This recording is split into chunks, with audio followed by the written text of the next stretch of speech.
Anda kembali bersama kami di 60 Menit Special Report, membuka mata, mengungkap fenomena. Saudara, setahun berlalu, kasus gagal ginjal akut yang menyebabkan ratusan korban anak masih menyisakan misteri. Di pengadilan, harapan orang tua korban gagal ginjal akut anak untuk mendapat keadilan pun digantungkan. Berikut penelusuran jurnalis Kompas TV, Wela Andani. Sejumlah kasus gagal ginjal akut progresif anak kian meningkat. 206 kasus dilaporkan terjadi di 20 provinsi. 99 anak meninggal dunia. Sebelumnya, kedua anak balita ini mengalami sakit demam dan batuk pilek dan mengonsumsi obat sirop. Saudara, Kementerian Kesehatan mencatat ada 178 orang meninggal akibat gagal ginjal akut. Tim advokasi pendamping keluarga korban gagal ginjal menggugat Badan Pengawas Obat dan Makanan serta Kementerian Kesehatan ke Pengadilan Negeri Jakarta Pusat. Saudara, 2 kasus gagal ginjal akut pada anak di Jakarta saat ini masih diteliti Kementerian Kesehatan. Lebih dari setahun kasus gagal ginjal pada anak akibat meminum obat sirop terus bergulir. Korbannya ratusan, ada yang meninggal, sakit parah, dan ada yang masih berobat hingga saat ini. Miris, mereka belum kunjung mendapatkan keadilan hingga kini sampai harus menuntut pemerintah dan pihak swasta. Mereka hanya mengajukan class action demi sebuah keadilan. Seperti apa kisah dan perjuangan mereka?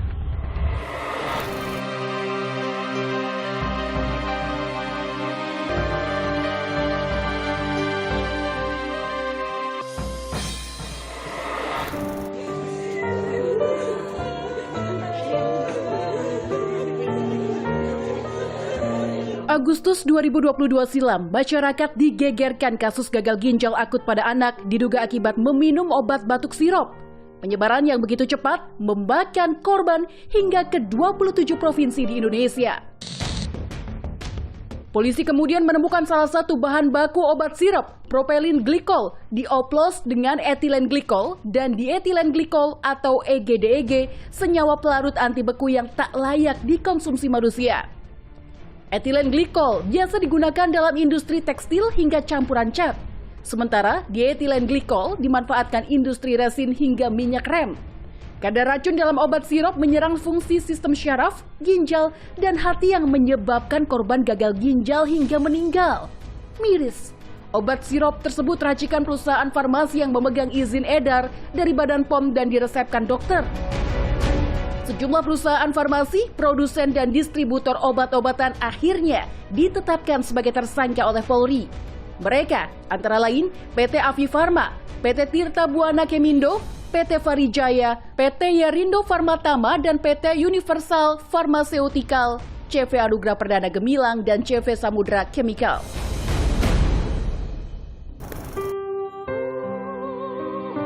Savitri Puspa terpaksa menelan pil pahit. Sang buah hati, penghegar bumi, tutup usia di saat usianya baru 8 tahun. Hegar, biasa disapa, adalah satu dari 204 anak korban meninggal gagal ginjal akut akibat minum obat sirop tercemar. Ketegaran Savitri luruh, air matanya tumpah kala bercerita kronologi penanganan Hegar selama 3 pekan hingga menghembuskan napas terakhirnya di RSCM 15 Oktober 2022 silam. Rentetan kejadian bermula dari demam yang tak kunjung turun sejak 23 September 2022. Usai dokter meresepkan obat sirop keluaran PT Avi Farma, keadaan Hegar justru mengkhawatirkan hingga dirujuk ke rumah sakit. Savitri menyesali lambatnya penanganan dokter yang tak tahu penyebab kondisi Hegar terus memburuk hingga harus cuci darah. Saya kaget kan, karena dari anak saya sehat banget, hanya demam. Yang saya ketahui demamnya pun tidak signifikan membuat dia bagaimana. Tiba-tiba dapat vonis gagal ginjal akut. Saya melihat proses dari tekanan 40/30 sistoliknya sampai semua benar-benar nol. Pendarahan hebat sampai tidak jadi dilakukan resusitasi karena anak saya pendarahan hebat. Savitri yakin nyawa Hegar bisa diselamatkan jika saja pemerintah tanggap dan punya protokol yang jelas. Padahal, kasus gagal ginjal akut akibat cemaran EG dan DEG bukan hal baru di dunia medis. Di Amerika Serikat misalnya, kasus serupa terjadi pada tahun 1937. Savitri tak habis pikir, di negara berpenduduk 270 juta jiwa, tak ada stok antidot atau obat penangkal EG-DEG hingga harus menunggu impor akibat meledaknya kasus. Menurutnya, kasus gagal ginjal akut bisa terjadi karena kegagalan sistem kesehatan di tanah air, mulai dari lemahnya pengawasan BPOM hingga lambatnya penanganan dokter. Nggak bisa cuma menyeret perusahaan farmasinya. Ya, dia mutlak salah, tapi ada sistem yang cacat di sini, baik dari BPOM maupun di Kemenkes untuk penanganan pasiennya.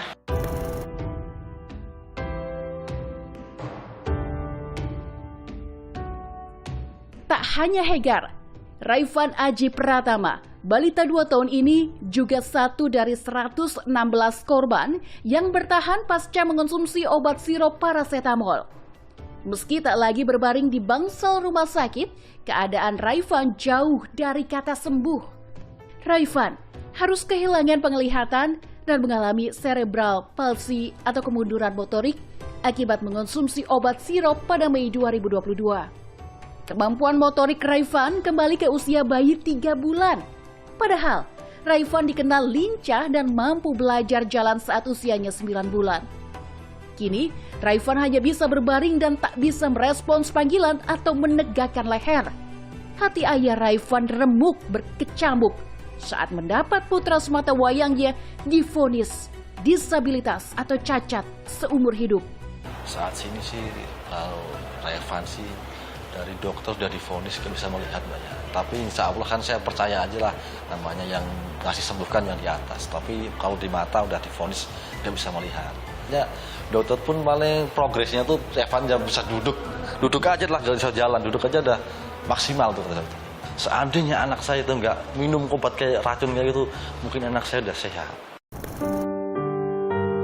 Riang Triaji mengungkap petaka bermula saat putranya diresepkan obat buatan Avi Pharma.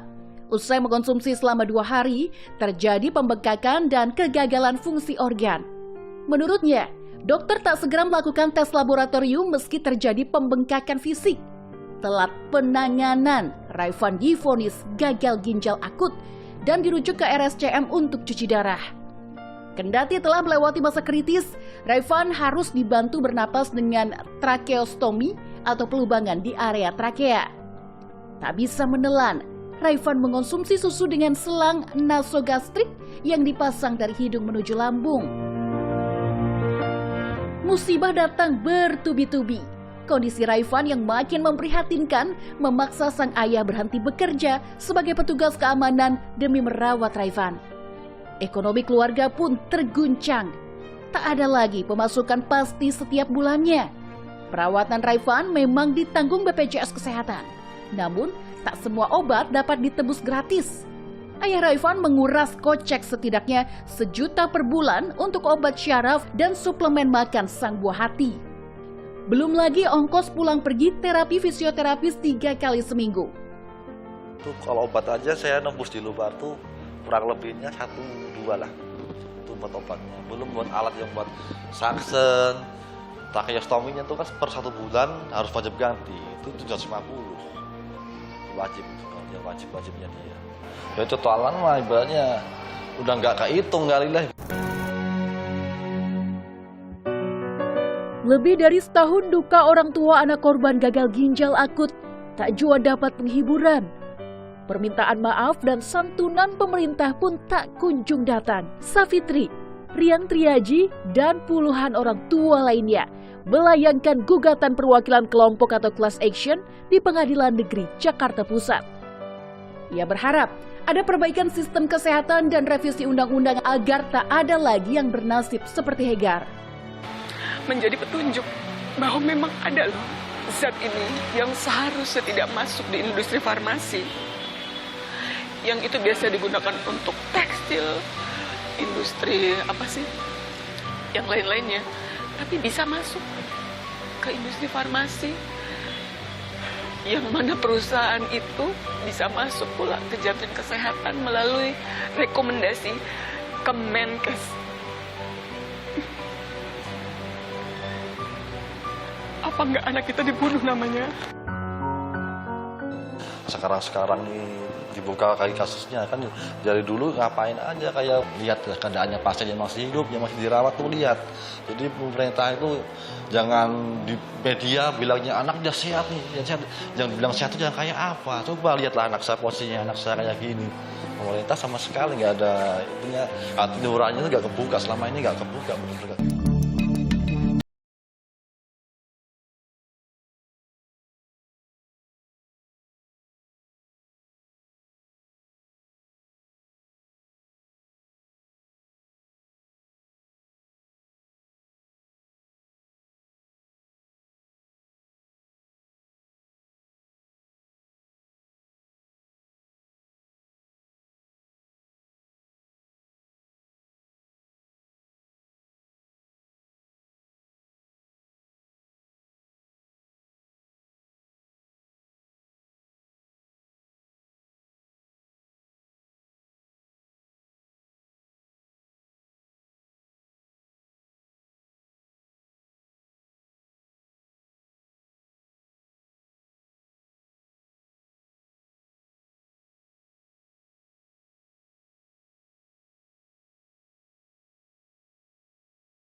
Indonesia bayangkan.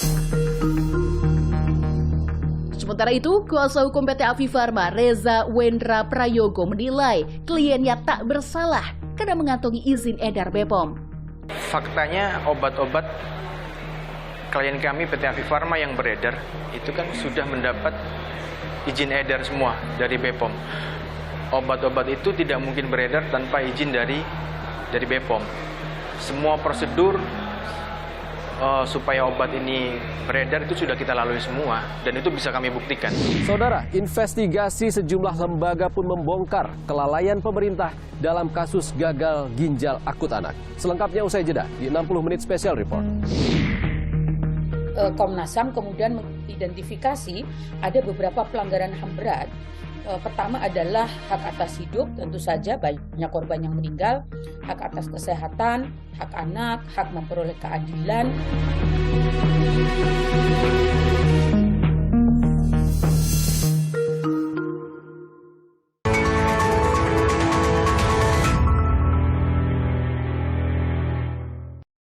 Anda kembali bersama kami di 60 menit special report, membuka mata, mengungkap fenomena. Saudara, 1 tahun kasus gagal ginjal akut anak bergulir, 326 anak terdampak, namun santunan pemerintah tak kunjung tampak. Komnas HAM bahkan menegaskan kasus gagal ginjal akut pada anak merupakan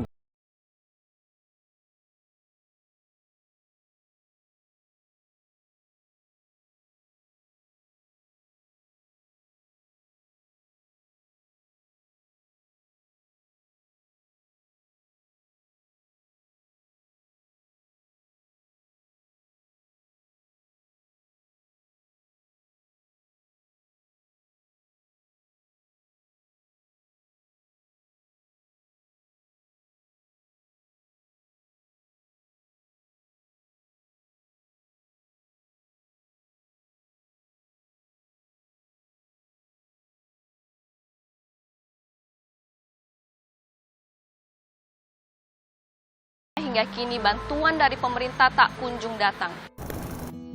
Lebih dari setahun, kasus gagal ginjal akut pada anak terus bergulir. 326 anak terdampak, namun santunan pemerintah tak juga tampak. Padahal, berbagai badan negara telah menginvestigasi dan menyatakan ada unsur kelalaian pemerintah. Wakil Ketua Badan Perlindungan Konsumen Nasional sekaligus Ketua Pencari Fakta Kasus Gagal Ginjal Akut Anak, Mufti Mubarok mengungkap, temuan di lapangan mengindikasi jumlah korban jauh lebih banyak dari catatan resmi pemerintah, mencapai 1.400 anak. Tim pencari fakta menyebut, lemahnya pengawasan BPOM menyebabkan obat beracun beredar di pasaran. BPOM juga dinilai tebang pilih di industri farmasi karena tidak memberi sanksi perusahaan. Di sisi lain, Kementerian Kesehatan belum memiliki sistem layanan kesehatan terpadu yang bisa mendeteksi kenaikan penyakit dari daerah maupun fasilitas kesehatan yang membuat lonjakan kasus lambat terungkap. Ya, jadi tumpang tindih kewenangannya luar biasa di Republik kita ini. Jadi BPOM merasa tidak bersalah, kemudian menyalahkan Kemendak, dan kemudian menyalahkan Kemenkes, Kemenkes menyalahkan BPOM. Ini akhirnya kemudian sampai perindustrian kan, sampai industri kan gitu. Tetapi menurut saya bukan soal itu, bahwa ini sudah ada korban meninggal, 326 bukan angka kecil kan gitu, ini anak-anak, calon-calon generasi masa depan. Kita berdebat soal overlap, soal tumpang tindih, soal kewenangan dari masing-masing KL kan gitu misalnya. Udah kita menyadari dan bagaimana solusinya, jangan kemudian hanya kita merasa aman sendiri. Juru bicara Kementerian Kesehatan Muhammad Syahril mengakui adanya keterlambatan penanganan korban gagal ginjal akut anak yang menyebabkan angka kematian hingga 62%. Ada suatu keterlambatan penanganan pada saat itu ya. Jadi karena ini kan kasus baru di seluruh Indonesia, jadi rata-rata pasien yang meninggal itu masuk dalam stadium akhir ya di rumah sakit. Jadi tidak bisa lagi ditangani dengan cuci darah gitu Pak ya. Kemudian tidak sempat lagi diberi dengan antidotum tadi gitu loh Pak. Tetapi yang selamat itu karena memang dia belum stadium akhir, masih stadium awal. Sementara itu, BPOM tak merespons permintaan wawancara tim 60 menit Special Report Kompas TV.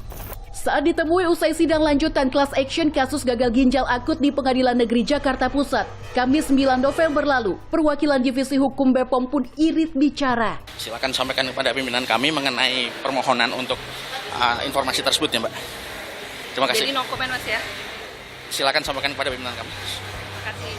Setahun silam, Kepala BPOM periode 2016-2023, Penny Lukito menyatakan, tanggung jawab jaminan keamanan mutu obat ada pada industri farmasi. BPOM mengklaim telah melakukan tugas dengan baik dan meminta seluruh pihak tak menagih tanggung jawab. Industri, apalagi dia yang memproduksi, ya, yang punya kewajiban untuk quality control. Mulai dari bahan baku masuk, ya, kemudian dalam pembuatan produksinya, itu quality control, quality assurance itu ada di industri. Ya, kalau mereka tidak melakukan, ya mereka harus menanggung tanggung jawab tersebut. Jadi jangan minta tanggung jawab pada Badan POM, karena Badan POM sudah melakukan tugasnya dengan sebaik-baiknya dalam kendala sumber daya manusia dan sumber daya lainnya yang ada. Wakil Ketua Badan Perlindungan Konsumen Nasional sekaligus Ketua Pencari Fakta kasus gagal ginjal anak akut, Mufti Mubarok, desak pemerintah segera minta maaf dan beri santunan korban. Ia menilai tuntutan class action korban harusnya jadi tamparan malu bagi pemerintah. Sampai class action kan malu sebenarnya sebagai negara. BPOM, Kemenkes sampai hari ini masih debat kusir kan gitu. Nggak pernah menyatakan bahwa kami mohon maaf dan kemudian kami akan tindak lanjuti. Dan tentu korban-korban ini yang paling penting, bukan soal perdebatan itu kan gitu. Nah yang ketiga bahwa pelaku usaha juga sebenarnya harus bertanggung jawab. Senada, Komnas HAM pun menyatakan terjadi pelanggaran HAM berat dalam kasus gagal ginjal akut pada anak. Berbagai rekomendasi telah diberikan kepada pemerintah. Namun hingga kini belum semua ditindaklanjuti. Komnas HAM kemudian mengidentifikasi ada beberapa pelanggaran HAM berat. Pertama adalah hak atas hidup, tentu saja banyak korban yang meninggal, hak atas kesehatan, hak anak, hak memperoleh keadilan, hak atas kesejahteraan, hak atas pekerjaan dan jaminan sosial, hak atas informasi, hak atas konsumen, dan pelanggaran bisnis dan HAM gitu. Ini terutama bagi industri yang belum taat pada prinsip-prinsip bisnis dan HAM gitu. Juru bicara Kementerian Kesehatan Muhammad Syahril menyatakan pihaknya tak meminta maaf karena penyebab jatuhnya korban dari obat cemaran EG dan DEG merupakan ranah BPOM. Kementerian Kesehatan mengklaim telah tanggap menangani korban. Nah, untuk masalah kasus minta maaf ini, nah kalau kami dari Kementerian Kesehatan apa yang harus kami minta maafkan? Karena kami menolong yang sudah datang ini, ya kan? Bukannya kami yang menyebabkan mereka sakit bahkan meninggal. Tapi karena satu proses tadi kan, obat yang diminum, yang diduga, itu memang menyebabkan kematian atau kerusakan ginjalnya. Nah, begitu ada korban, kami menangani dengan baik. Lebih dari setahun berlalu, santunan korban hingga kini masih dalam pembahasan. Teranyar, 7 November lalu, Menteri Sosial Tri Risma hari ini menyebut pemerintah akan memberi santunan 50 juta rupiah bagi korban meninggal dunia dan 60 juta rupiah untuk korban sembuh dan masih rawat jalan. Bantuan akan diberikan kepada 326 korban sesuai data Kementerian Kesehatan. Gugatan perwakilan kelompok atau class action jadi harapan keluarga korban gagal ginjal akut anak menuntut keadilan. Kuasa hukum korban Tegar Putuhena menilai lemahnya sistem pengawasan obat berakibat fatal harus segera dibenahi. Mitigasi dan protokol penanganan kesehatan harus diperbaiki agar tak ada lagi anak bangsa jadi korban kelalaian pemerintah. Para korban benar-benar berharap Hakim Pengadilan Negeri Jakarta Pusat ini bisa independen dan kemudian menilai seluruh fakta ini dengan jernih menggunakan hati nuraninya, bahwa ada fakta anak mengkonsumsi obat penurun panas, itu fakta yang tidak bisa dibantah. Setelah meminum obat penurun panas itu kemudian dia mengalami gagal ginjal dan sebagian besar meninggal dunia, sisanya mengalami kelumpuhan. Itu juga fakta yang tidak bisa dibantah. Berdasarkan fakta-fakta ini kami berharap Hakim Pengadilan Negeri Jakarta Pusat, Majelis Hakim yang terhormat, yang mulia ya, bisa memutus dengan menggunakan hati nuraninya dan memihak kepada para korban, memihak kepada anak-anak Indonesia yang sudah terlanjur meninggal dunia dan lumpuh. Kami tutup 60 menit special report edisi hari ini, saudara. Jangan lupa, pemilu akan kita laksanakan 14 Februari 2024 mendatang. Dan pastikan tetap mengikuti perkembangan pemilu terkini di Kompas TV, independen, terpercaya. Saya Ihsan Sitorus pamit. Sampai jumpa.